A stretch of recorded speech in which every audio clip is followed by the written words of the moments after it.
Hello guys, welcome back to my channel techno study. JavaScript zero to hero के session number 10 में आज हम लोग पढ़ेंगे ऑब्जेक्ट्स। आज के इस पूरे वीडियो में हम लोग सीखेंगे कि ऑब्जेक्ट क्या होता है, उसको कैसे बनाते हैं और उसका यूज़ हम लोग अपनी जावास्क्रिप्ट में कैसे करते हैं। और उससे पहले हम लोग थोड़ी सी जानकारी लेंगे एरे के बारे में।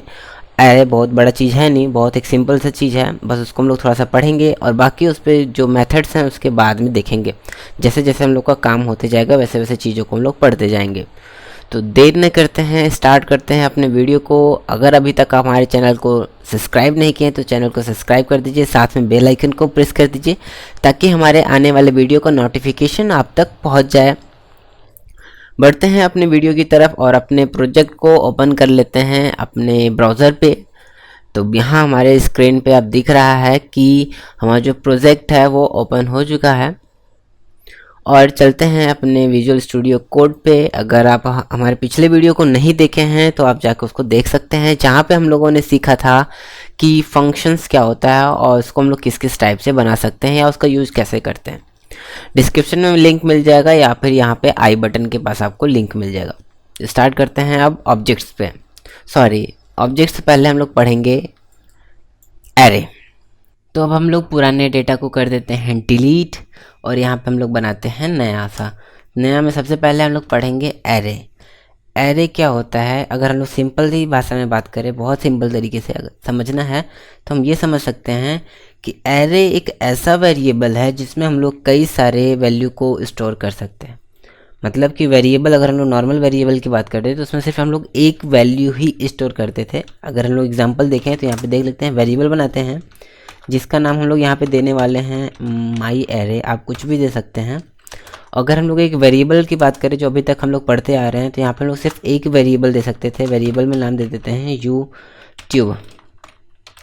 ठीक है, तो हम लोगों का इस माई एरे में एक वेरिएबल वैल्यू स्टोर हुआ है जिसका वैल्यू है यूट्यूब। इसका डेटा टाइप है स्ट्रिंग। इसके बारे में हम लोग पढ़ चुके हैं। अगर आप नहीं पढ़े हैं तो डिस्क्रिप्शन में लिंक है, वहाँ पे आप जाके इसे देख सकते हैं। अगर हम चाहते हैं कि इसी वेरिएबल में कई सारे वैल्यू स्टोर हो जाएं तो उसके लिए हम लोग एरे का यूज़ करते हैं।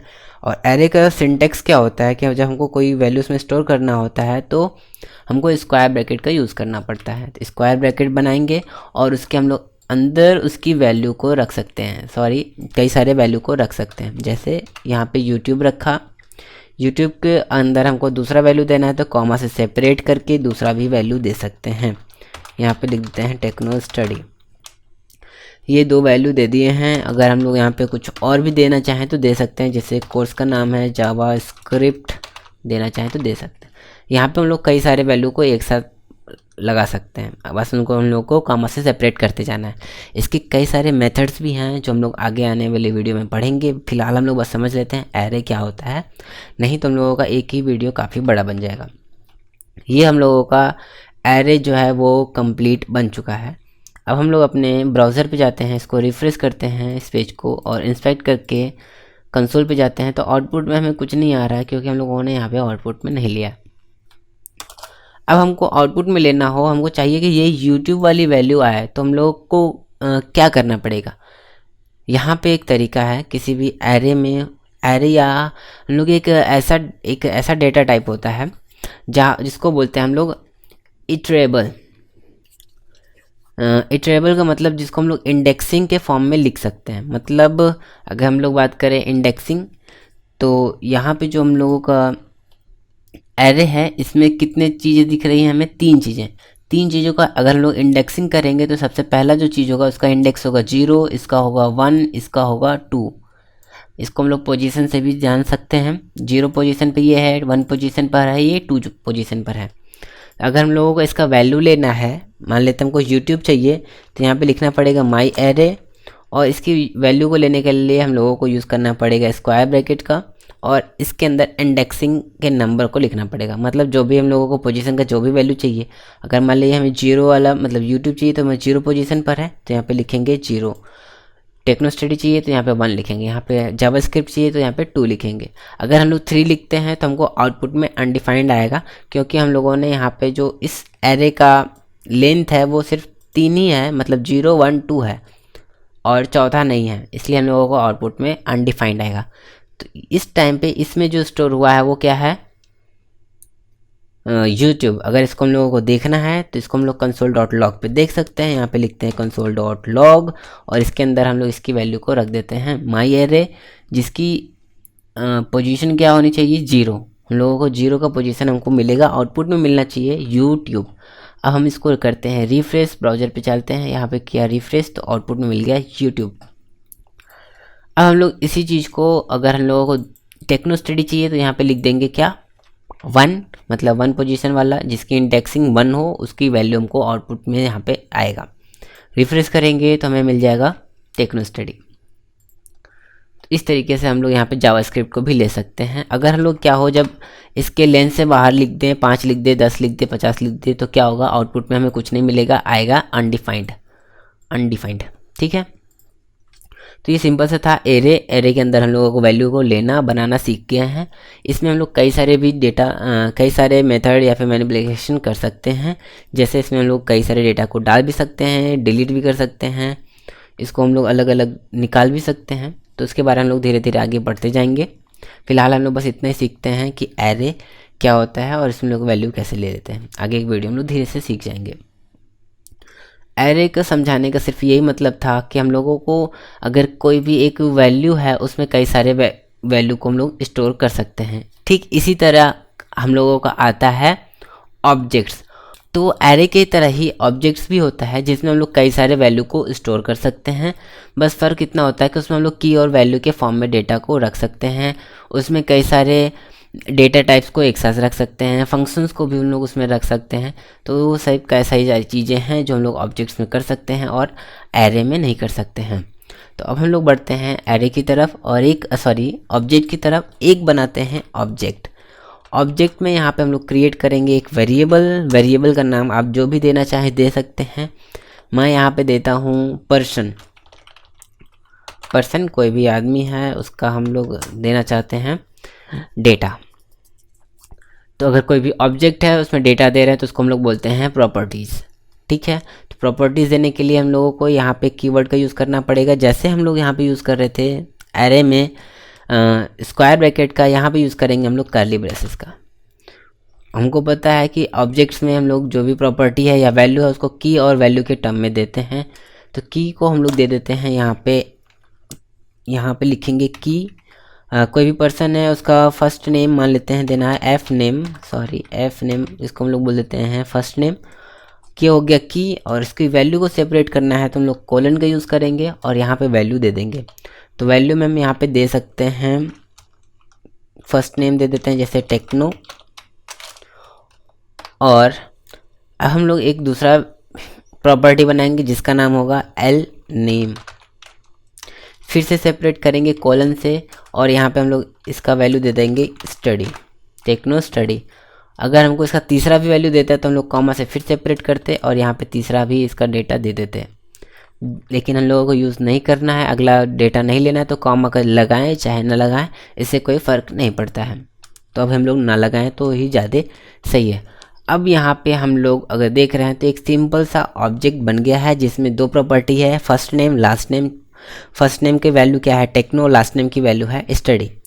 अब हम लोगों ने यहाँ पे ऑब्जेक्ट को बना तो लिया, लेकिन इससे डेटा लेंगे कैसे, इसके लिए जैसे हम लोग एरे में देख रहे थे कि स्क्वायर ब्रैकेट का यूज़ कर रहे थे, ठीक इसी तरीके से हम लोग स्क्वायर ब्रैकेट का भी यूज़ करके डेटा ले सकते हैं। डेटा लेने के लिए इसके 3 तरीके हैं। पहला तरीका है हम लोग स्क्वायर ब्रैकेट का यूज़ करके कर सकते हैं पर्सन, यहाँ पे हम लोग एफ नेम लिख देंगे, इस तरीके से भी डेटा ले सकते हैं।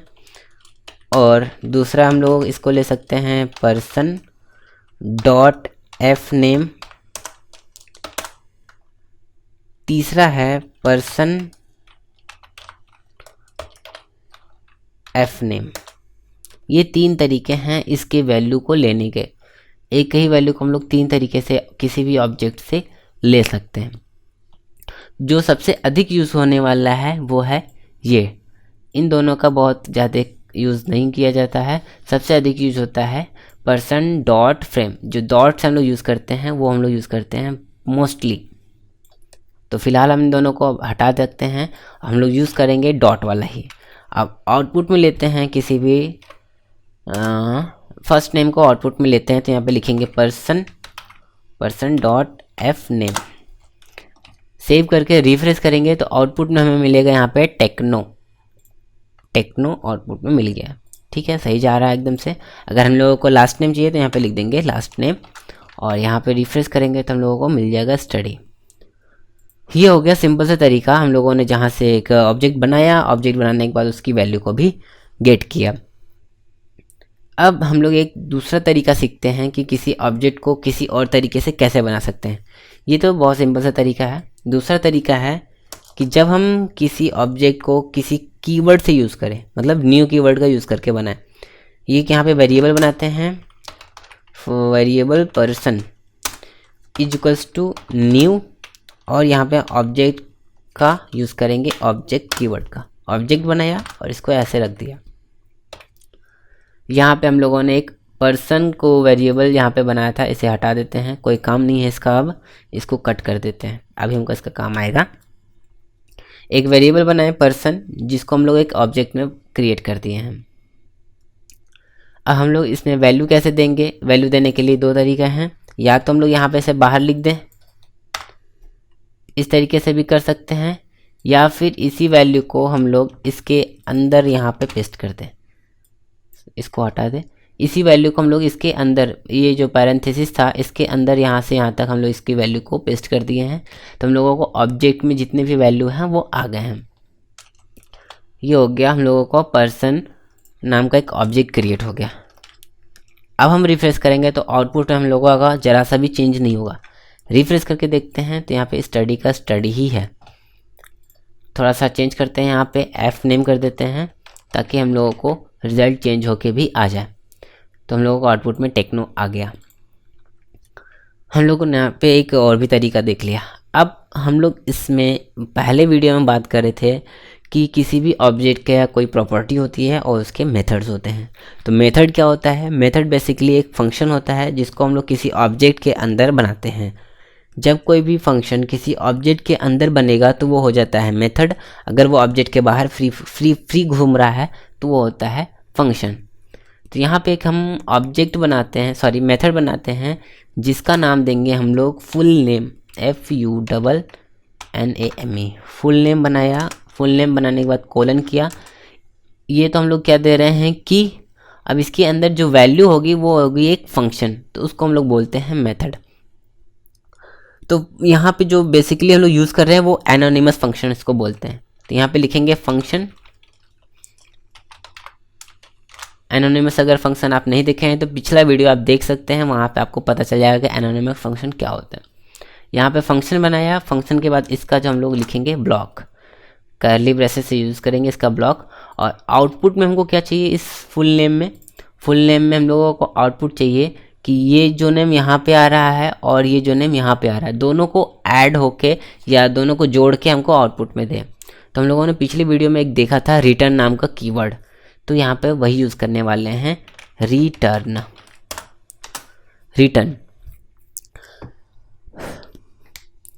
करेंगे तो इसके अंदर जो भी चीज़ लिखी होगी वो हमको आउटपुट में भेज देगा। तो आउटपुट में भेजने के लिए हम लोगों को सबसे पहले यहाँ पे स्टैटिक डेटा लिखते हैं, जो यहाँ पे होगा टेक्नो,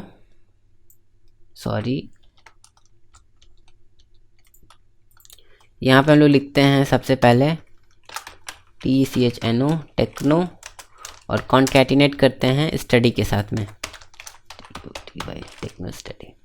ठीक है, हम लोगों ने यहाँ पे एक वैल्यू को आउटपुट में ले लिया। इन दोनों को एक साथ रख लें तो ज़्यादा बेटर रहेगा। ठीक है, अब इस मेथड को हम लोग अपने कंसोल पे देखेंगे। यहाँ पे इसको एलनेम से एलनेम आ रहा था, अब यहाँ पे फुल नेम लिखेंगे तो हम लोगों को पूरा का पूरा नाम यहाँ पे जो आउटपुट में लिखा हुआ है, जैसे टेक्नो स्टडी जो लिखा हुआ है स्टैटिक लिखा हुआ वो हमको आउटपुट में मिलेगा। तो लिखने के लिए क्या करेंगे? यहाँ पे लिखेंगे, सबसे सिंपल सा तरीका है, इस की को उठाएंगे, यहाँ पे लिख देंगे। और ये एक मेथड है, तो मेथड के लिए हम लोग कर्ली ब्रेसेस का पैरेंथेसिस का यूज़ करेंगे। ये ज़रूरी है क्योंकि ये एक फंक्शन है। हम लोगों को किसी भी फंक्शन को कॉल करने के लिए क्या करना पड़ता था? उस फंक्शन का नाम लिखना पड़ता था। तो सेम वही चीज़ यहाँ पे भी कर रहे हैं कि एक फंक्शन को बना रहे हैं, तो जो फंक्शन का नाम है उसको पूरा हम लोग यहाँ पे लिख रहे हैं। अब हम लोग इसको रिफ्रेश करेंगे तो इसके अंदर का जो भी डेटा होगा वो हमको मिल जाएगा। रिफ्रेश करते हैं अपने इस पेज को, आउटपुट में मिलेगा हमें टेक्नो स्टडी जो हम लोगों ने यहाँ पे लिख रखा है। अभी तक हम लोगों ने यहाँ पे जितने भी डेटा को लिया है वो क्या है, स्टैटिक है। थोड़ा सा डायनेमिक करने के लिए हम लोग को यहाँ पे यूज़ करना पड़ेगा दिस। यहाँ पे यूज़ करने वाला हूँ मैं दिस कीवर्ड का। दिस का क्या काम है, दिस का बस सिंपल सा अगर हम लोग समझे तो यहाँ पे लिखते हैं दिस, तो इसका मतलब है कि इसकी जो वैल्यू है वो है पर्सन, मतलब इसका जो पेरेंट है वो इसका वैल्यू हो जाएगा। मान लेते हैं ये अभी हम लोगों का एक वेरिएबल है जिसके अंदर ये दिस हम लोगों ने कहाँ पे रखा हुआ, ऑब्जेक्ट के अंदर रखा हुआ है। तो इसका जो पेरेंट है वो क्या है, पर्सन। लेकिन इस दिस को हम लोग यहाँ पे लग देते हैं ऑब्जेक्ट, किसी ऑब्जेक्ट के बाहर। यहाँ पे इसकी वैल्यू अब हो जाएगी, जो पूरा डॉक्यूमेंट है इस दिस में आ जाएगा।